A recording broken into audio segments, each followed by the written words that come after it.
রবিবার সকালে শীতলতম দিন অনুভব করল জেলাবাসী। এদিন ভোর থেকে হাড় কাঁপানো শীতের পাশাপাশি ঘন কুয়াশার চাদরে ঢেকে যায় শহর। শীত থেকে বাঁচতে রাস্তা ধারে আগুন তাপতে দেখা যায় বহু মানুষকে।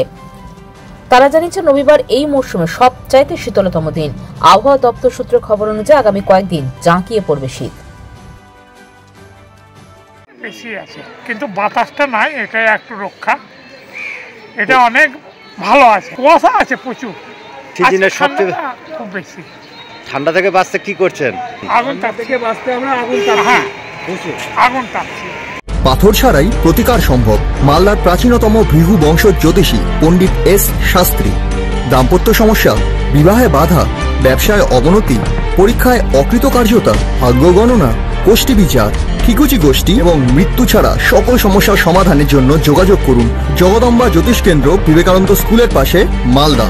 মোবাইল 09730278332 অথবা 09332056956।